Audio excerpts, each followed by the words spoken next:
There he is, Raw's newest superstar. I was impressed with what you were able to accomplish on SmackDown in such a short amount of time. Kind of reminds me of, well, me.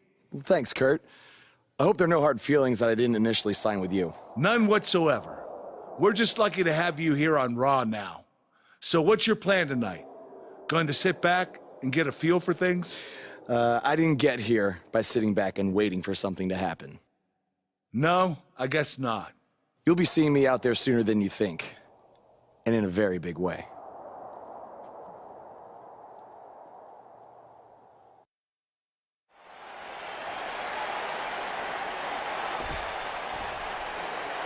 We are gathered here tonight for a very special occasion. To celebrate a milestone that only the most successful television programs reach. This is the 100th episode of Miz TV. When my hand goes up, your mouth goes shut. Show some respect for the moment in history you are witnessing. Do you know the kind of blood, sweat, and tears that go into making a production like this week in and week out? No, you don't. Because you've never made one episode of anything, let alone 100. Now, in honor of this achievement, I put together a special documentary recapping the series' greatest moments that I'd like all of you to watch for the next 10 minutes. Please, turn off your cellular devices and enjoy the show.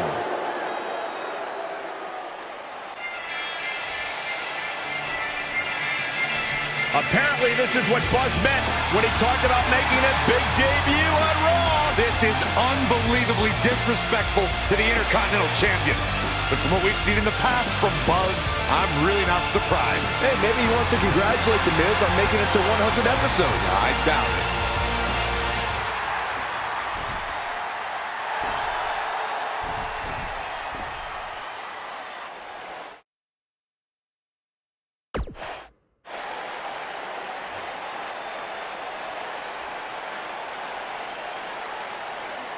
What the hell do you think you're doing interrupting my 100th episode celebration? I'll tell you what I'm doing. I'm saving these people from having to endure any more boredom. Instead, I'd like to give them something actually worth watching. Me beating you for the Intercontinental title. And unlike that terrible highlight video, I guarantee that won't take anywhere near 10 minutes. Are you insane? Or maybe you've just been inhaling so many fumes from your piece of trash van that you think you can interrupt my celebration and get a shot at my Intercontinental title. What's the matter? You scared I'll beat you so bad that Miz TV will be canceled before it makes it to episode 101? You know what? I think we got off on the wrong foot. You just got to Raw and we haven't been properly introduced. I'm Miz. Obviously. This is my beautiful wife, Maurice. And then there's the Miztourage, Curtis and Bo. Why don't you introduce yourselves to the new guy? We've seen this before. He deserves it for interrupting this historic night. It's 3-on-1. Maybe now we can watch the special Miz TV documentary he interrupted. Please, no.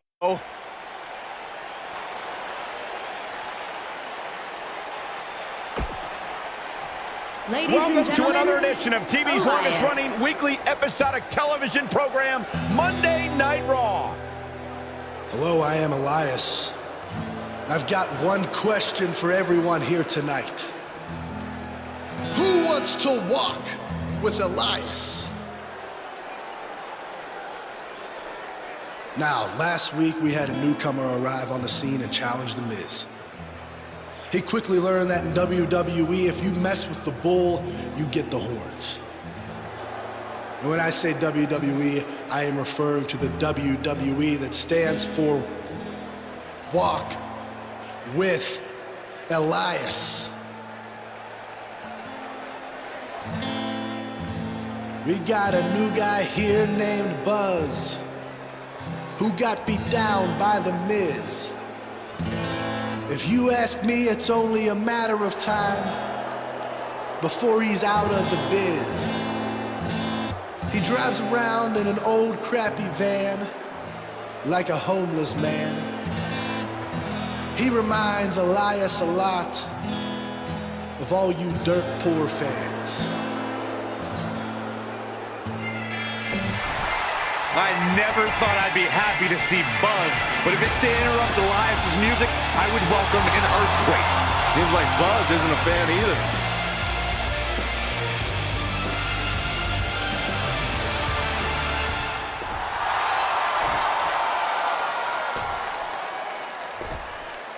Okay, I think I speak for everyone here when I say we've heard just about enough.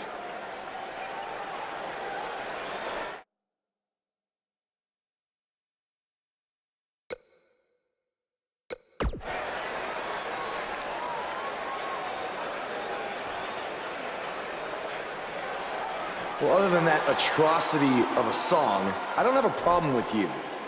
Yet. But I do have a problem with The Miz after what he and his so-called Miz-tourage did to me last week. So Miz, I'm calling you out right now. Buzz must really want to get beat up 2 weeks in a row. First off, Elias, I want to apologize for your beautiful acoustic set being interrupted by this simpleton who obviously doesn't appreciate art or culture. He did it to me last week, too. Second of all, Buzz, I don't care what you do or say. You're not getting a shot at my Intercontinental title. But since it seems like you're dying for a fight, I have another idea. How about you face the Miz-tourage in a handicap match tonight?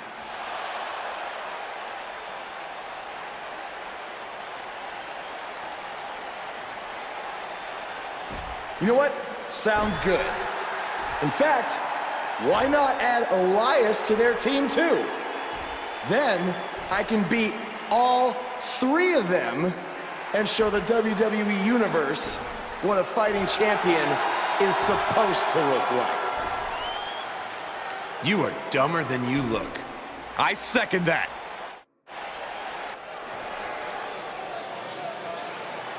That music can mean only one thing. It's Buzz!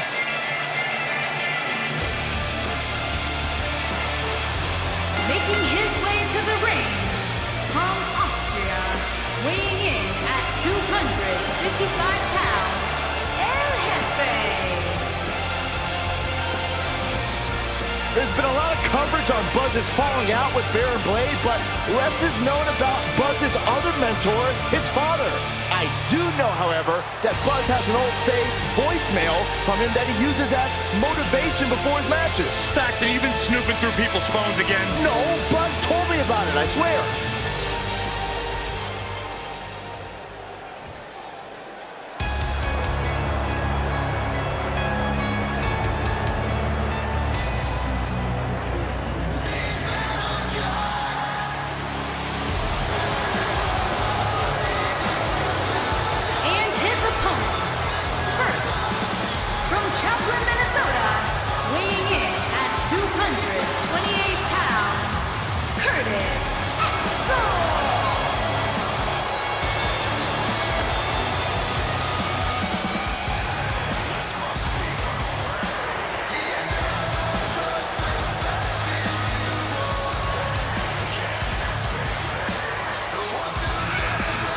The son of the Hall of Famer, the late, great Mr.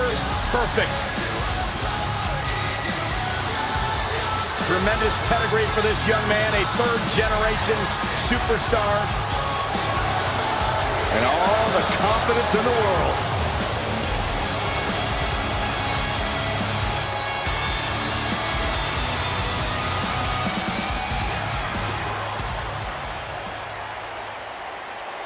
Michael Cole, Byron Saxton, do you believe? Sometimes. And from Brooksville, Florida, weighing in at 234 pounds, Bo Wallace.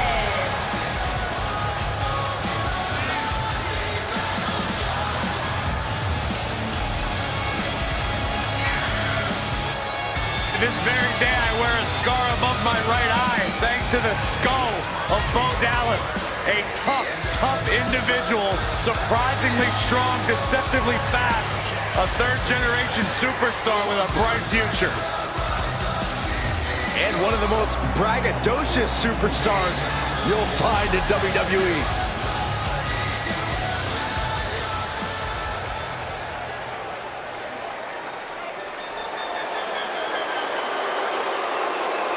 Are you guys ready to walk with Elias? I'm so excited. I can tell. And their partner, accompanied by The Miz, from Pittsburgh, Pennsylvania, weighing in at 222 pounds, Elias.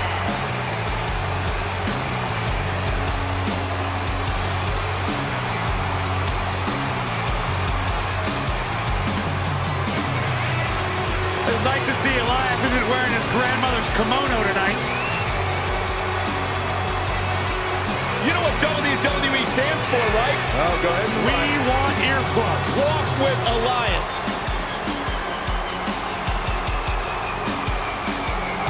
He's got his own album, Corey. How can you deny what this man is all about? When it comes from in the ring, bell to bell, absolutely, I've got all the respect in the world for what Elias is capable of. But when he strums his guitar, it makes my ears bleed. But actually,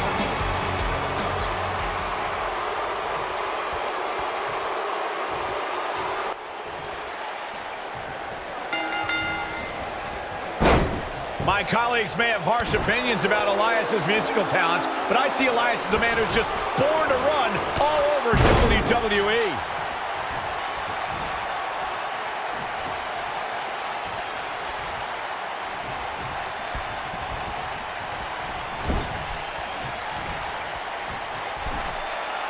Dangerous spot for him to be in. He's got to figure out a way to get back in it, guys. Elbow! Arm drag.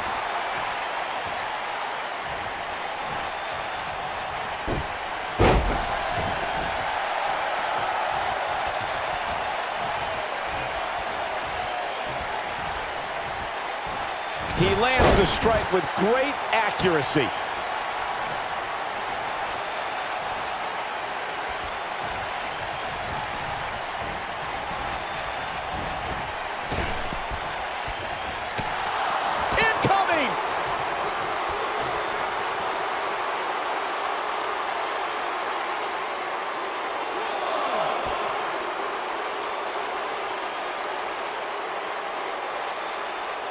Hey guys, remember when Shane McMahon competed against the supposed Legion of Doom in a handicap match back in 1999? What a joke that was. He told everybody he'd go up against Hawk and Animal. Instead, what we got were a couple of LOD imposters.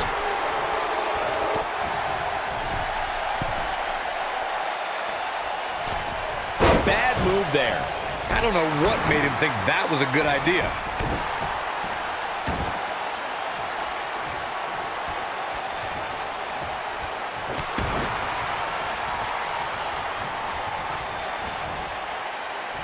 I remember that Shane McMahon's handicap match you were mentioning earlier very well, Byron, and those imposters posing as Hawk and Animal, the Legion of Doom, were none other than Pat Patterson and Gerald Briscoe.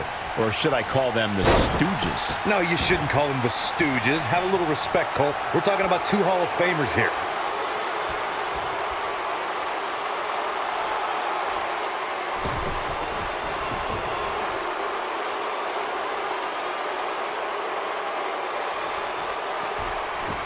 There are certain superstars who are synonymous with handicap matches. Of course, there's Andre the Giant, and more recently, Braun Strowman. But I don't think I've ever seen anybody in more handicap matches than Big Show, guys.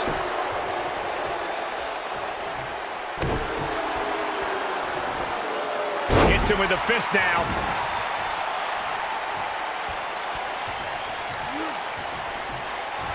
He's starting to show signs of fatigue. To be expected, though. It's not like he's in there with a slouch, guys. Well, I don't think his performance here tonight is necessarily one I would point to if I were to instruct an up-and-comer on how to win a handicap match. I couldn't agree with you more about what you were saying earlier, Michael. It seems like Big Show has been in dozens, if not hundreds, of handicap matches. And believe it or not, I'd say he won the majority of them. Yeah, but I can tell you one he didn't win. I'm out on SmackDown back in July of 2008 when he was forced to take on MVP Vladimir Kozlov, Shelton Benjamin, and the Great Khali. Well, I don't know if there's a man alive who could have turned back that foursome.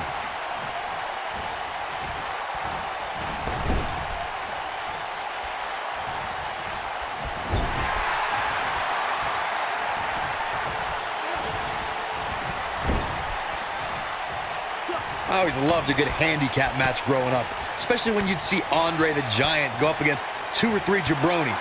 Despite being outmanned, you always knew Andre would walk away with the win. Disqualify this man.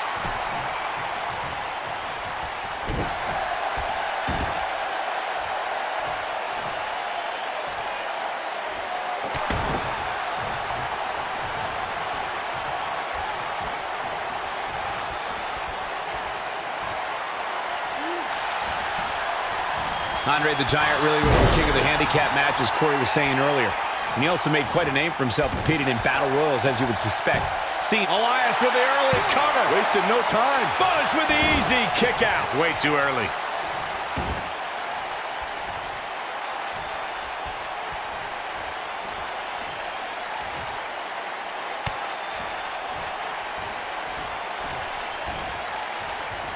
Hey guys, remember when Shane McMahon competed against the supposed Legion of Doom in a handicap match back in 1999? What a joke that was. He told everybody he'd go up against Hawk and Animal. Instead, what we got were a couple of LOD imposters.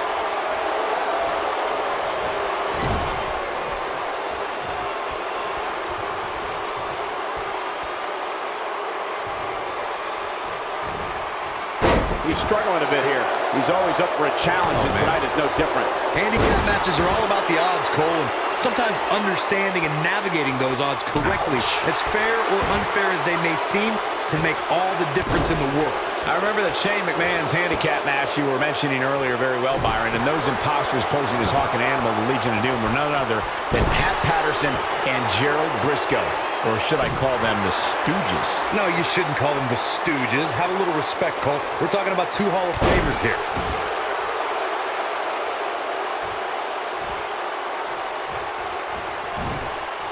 Oh, Buzz just barely got out of the way.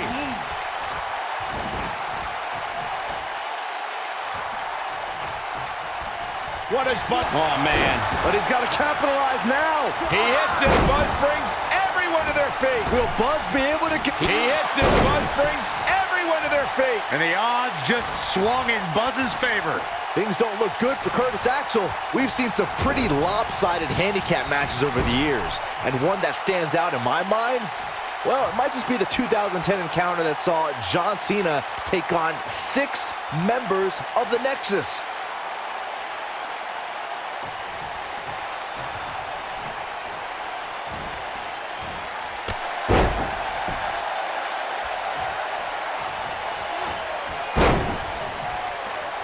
That 6-on-1 match Byron brought up earlier actually could have even been more lopsided. If you remember, it was originally supposed to be 7-on-1, but John Cena was able to take Darren Young out of the equation when he injured him the week prior. Well, you know what?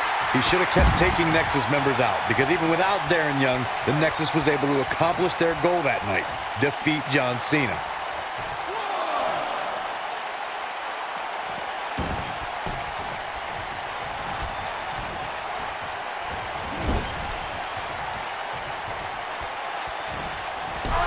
Oh, man, what a hit. Knocked right off the apron.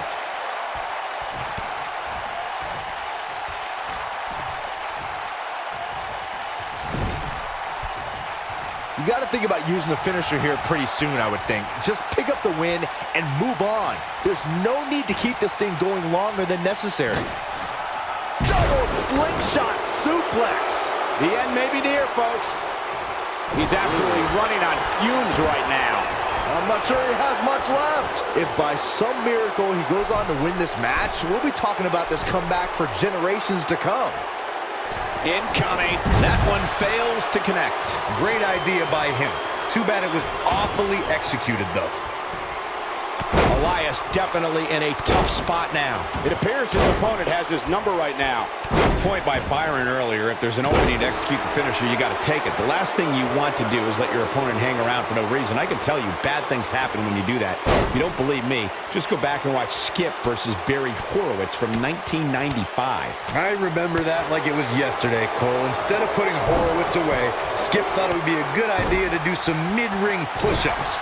And as you were saying, the decision ultimately came back to haunt him. Ow, that hurt! This thing is getting more chaotic by the moment. Uh-oh. The Miz gives Elias his guitar. Buzz gains control of it. And he nails him with the guitar. That'll do it.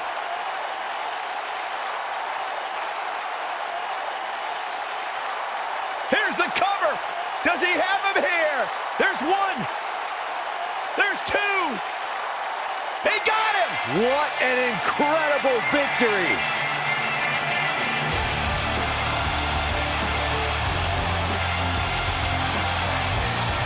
Buzz somehow overcomes the odds. Somehow, he cheated.